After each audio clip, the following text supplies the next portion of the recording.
ഇത് നമ്മുടെ മിന്നൽ മുരളിയിൽ ലാസ്റ്റത്തെ ക്ലൈമാക്സിൽ കണ്ടിട്ടുണ്ടാവും. പുണ്യാളന്റെ ഇത് ഈ കുന്തം കൊണ്ടല്ലേ ടൊവിനോ വില്ലനെ കൊല്ലുന്നത്, എറിഞ്ഞിട്ട്. അതെ, ഇതാണ്. അപ്പം ഇതാണോ ഇത്? അതെ, അടിപൊളി. അപ്പം ചേച്ചി അവിടുന്ന് ആ പ്രോപ്പർട്ടി, അതായത് ആ സിനിമയുടെ മെയിൻ ഹൈലൈറ്റ് ആയിരുന്നു ചെയ്തതാണ്. അപ്പൊ ഞാന് എനിക്കത് അങ്ങനെ വെറുതെ നമുക്കത് വിട്ടുകളയാൻ തോന്നിയില്ല. അപ്പൊ പിന്നെ അത് അവിടുന്ന് ഞങ്ങള് കർണാടകയിൽ നിന്ന് എത്തിച്ചതാ വണ്ടിയില്. അതെയോ? കർണാടകയിലായിരുന്നല്ലോ ക്ലൈമാക്സ് ഷൂട്ട്, ഹസൻ എന്ന് പറഞ്ഞ സ്ഥലത്ത്. അപ്പൊ അവിടുന്ന് നമ്മളിങ്ങനെ എത്തിച്ചത്. ഇതും ഈ കൈക്കാണ്ടല്ലേ, ഈ കൈവണ്ടി കാളവണ്ടി, ഇതും ഇതിന്റെ പ്രോപ്പർട്ടിയാ. അപ്പൊ ഇതൊക്കെ റയർ അല്ലേ നമുക്ക് ഇങ്ങനെ. ഇനിയിപ്പോ ഇതൊന്ന് കുറച്ച് അലങ്കരിക്കാനുള്ള പരിപാടികളൊക്കെ ഉണ്ട് എനിക്ക്.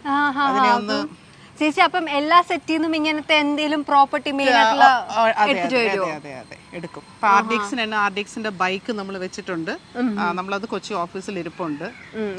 അപ്പൊ അങ്ങനെ അതാ കിടക്കുന്ന കാറ് കണ്ടില്ലേ? ഞാൻ എന്താ ഇവിടെ ഒരു ഓട്ടോ എന്താണ് ചെയ്യുന്നത് ഞാൻ ഇങ്ങനെ വിചാരിച്ചു. ഞാൻ വിചാരിച്ച ചേച്ചിയുടെ വല്ല പഴയ കാറോ ഇതൊക്കെ പേപ്പറൊക്കെ ഒട്ടിച്ചിട്ട്. ഇത് നമ്മൾ ആർഡിഎക്സിന്റെ ക്ലൈമാക്സിൽ വരുന്ന ഒരു കാറാണ് ഇത്. ഓ, അപ്പം ആർഡിഎക്സിനകത്ത് ഇതും ഒരു മെയിൻ പ്രോപ്പർട്ടി ആണല്ലേ? മെയിൻ അല്ല, അതൊരു പൊസിഷനിൽ വരുന്ന ഒരു ഫ്ലൈറ്റിൽ വരുന്നതാണ്. അപ്പൊ നമ്മളിത് കുറേ വണ്ടികൾ നമ്മൾ വിലയ്ക്ക് വാങ്ങിച്ചിട്ടുണ്ടായിരുന്നു. അതൊക്കെ ബാക്കിയെല്ലാം നമ്മൾ കൊടുത്തു.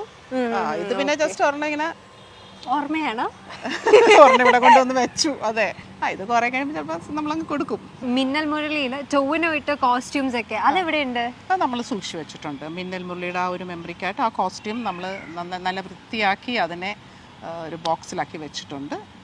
മീൻസ് എന്തെങ്കിലും ഒരു ആവശ്യം വരുമ്പോൾ അത് യൂസ് ചെയ്യാമല്ലോ. അതിൻ്റെ ഒരു മാസ്കും എല്ലാം ഉണ്ട്. അപ്പം ഇനി ഒരു മിന്നൽ മുരളി 2 നമുക്ക് എക്സ്പെക്ട് ചെയ്യാവോ?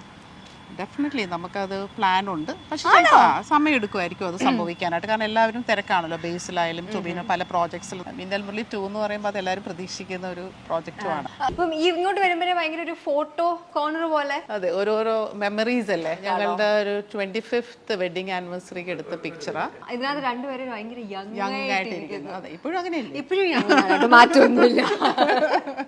കൊച്ചുമോളൊക്കെ സുഖമായിട്ടിരിക്കുന്നു. കൊച്ചുമോള് സുഖമായിട്ടിരിക്കുന്നു. അവളിപ്പം കൊച്ചിയിലുണ്ട്, അവിടെ സ്കൂളിലൊക്കെ ആക്കിയിട്ടുണ്ട്. ദുബായിൽ നിന്ന് നാട്ടിലൊക്കെ എത്തിയ ആള്. കെവിൻ ഇപ്പൊ എത്തുന്നുണ്ട് നാട്ടില്. മൂവി റിലീസ് അല്ലേ, അപ്പം ആള് ഈ വരുന്ന ആഴ്ച വരുന്നുണ്ട് നാട്ടില്. ഓക്കെ.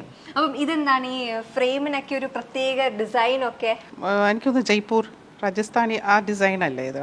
അപ്പൊ ഇതിനോടുള്ള ഇഷ്ടം കൊണ്ട് ആ ടൈമില് ഫേർണിഷ് ചെയ്തപ്പം ഒരു ഇഷ്ടം തോന്നി. അത് അപ്പോഴത്തെ ഒരു ട്രെൻഡായിരുന്നു തോന്നുന്നു ഇങ്ങനത്തെ ഒരു ഡിസൈനുള്ള ഫേർണിച്ചേഴ്സ്. പിന്നെ ഞങ്ങൾക്ക് ഇതിനോടൊക്കെ ഭയങ്കര ഇന്റീരിയർ ഇങ്ങനെ ചെയ്യാൻ ഭയങ്കര ഇഷ്ടമാണ്. ഇതിന്റെ ഇന്റീരിയർ ഒക്കെ ആരാ ചെയ്തേ? ഒരു പഞ്ചാബി ലേഡിയാണ്.